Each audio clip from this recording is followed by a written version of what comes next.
Hi students again. I'm going to talk a little bit about double stops. We had assigned this double stop etude number 1 in F.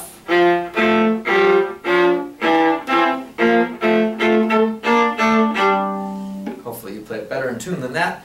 But just a reminder, we're talking about identifying these by sight. If the double stop is same liner spaceness, it's a third if it's small, it's a fifth if it's big, and it's a seventh, or a fifth if it's middle size, and a seventh if it's big. If it goes from line to space, or space to line, it's a second if it's small, it's a fourth if it's pretty big, it's a sixth if it's quite big, and it's an octave if it's very big. Okay? So let's talk a little bit more about double stops themselves. There's the, again, just like there were with notes, there's the sound, there's the feel, and then there's the brain part. So identifying them, in this double stop etude that you have, major third, or third for now, second, sixth, seventh, sixth, fourth, third. So hopefully you've written all those in and are reading them, putting the visual with your number.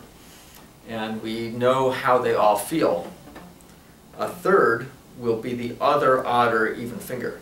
So example, the lower note of a third is a 3, the next one is a 1, or a 4, a 2. If we have, those are our thirds. Fourths are up a string, down a finger. So from 1 to open, 2 to 1, 3 to 2, 4 to 3. A fifth we know is straight across, 1's across, 2's across, 3's across, 4's across. And a sixth is up a string and up a finger. Up a seventh is up a string, up 2 fingers. And up an octave is 1/4. We know all those things, or you should start thinking of all those things. So another way of thinking of this one is looking at, other odd or even finger. Next to, up a string, up a finger. Up a string, up 2 fingers. Up a string, up a finger. Up a string, down a finger. Other odd or even finger. Hopefully you get that. By the way, with any of these things, I'm saying them fairly quickly on these videos. Since these are online, you can go back and review, make sure you understand what I'm saying. Okay? So, there are 2 major things about double stops. There's the facility or ease of operation, and then there is the actually playing it in tune. So to play it in tune, I would like you to practice etude like this.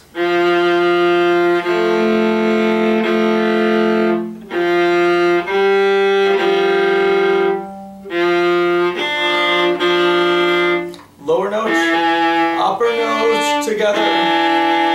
Lower notes, upper notes together. Lower notes. Like that. Of course, yours will be slower than that because you're going to try and play it in tune, and your hand might be kind of new to your hand, so you might try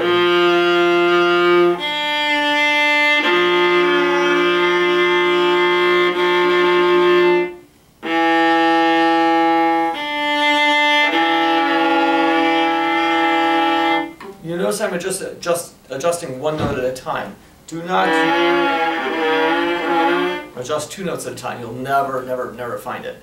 Okay, so practice very slowly. Get used to separating out the 2 individual components of the sound, and get used to adjusting them 1 at a time until they're beautifully in tune.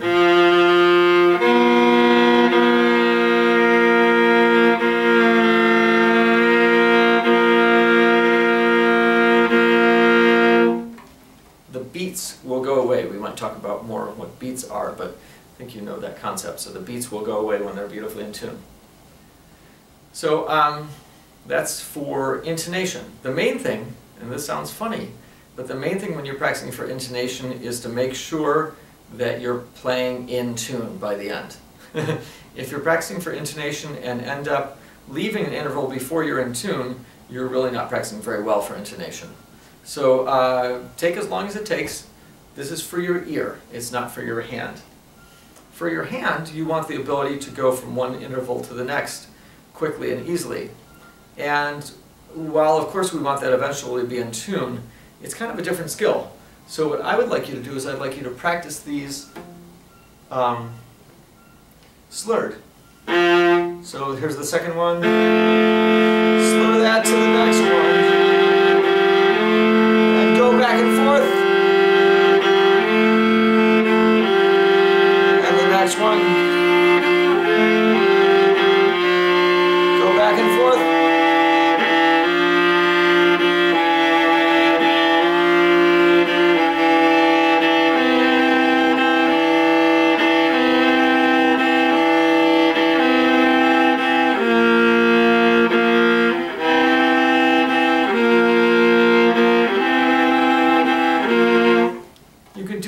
One as many times as you see prudent and fit. You can do them slower than I was doing them, but always slur back and forth. It's great for hearing ahead and for then to make the fingers go smoothly from one to the other.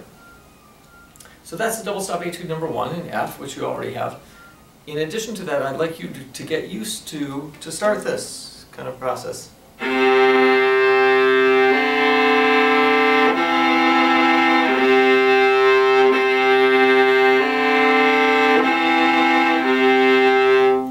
In an octave from the bottom, going 1, 2, 3, 1 in terms of scale degrees, then up to D. Then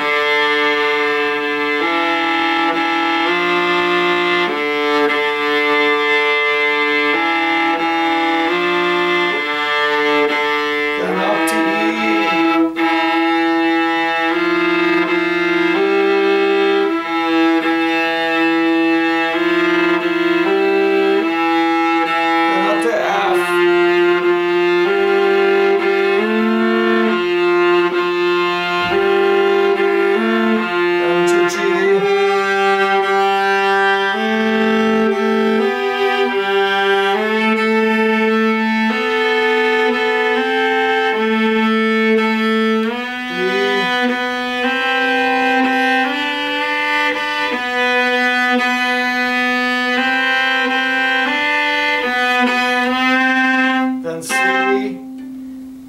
And I think we'll stop there for right now, just on the bottom couple strings, just filling in from the bottom. You're going to be playing in that exercise an octave, a seventh, a sixth, octave, octave, seventh, sixth, octave, octave, seventh, sixth, octave, octave, seventh, sixth, octave, like that, okay? You'll notice that when I did them initially, I did not change bows on any note change with my left hand. That's kind of a good concept to get used to when you're listening for intonation.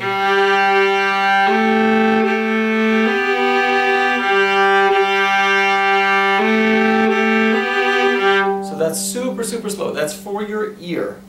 Then you could also practice them for facility with 2 slurred or 4 slurred.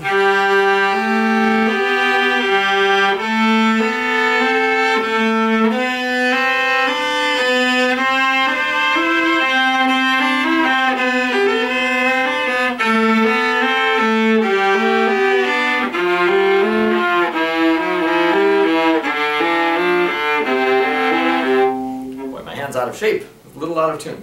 Hopefully you'll be doing better than that. So intervals for the double stops for your brain, for your hand, and for your ear. Do 3 or 4 minutes of this a day. Don't do a lot of it because you're stretching out your hand. You don't want to do too much of that.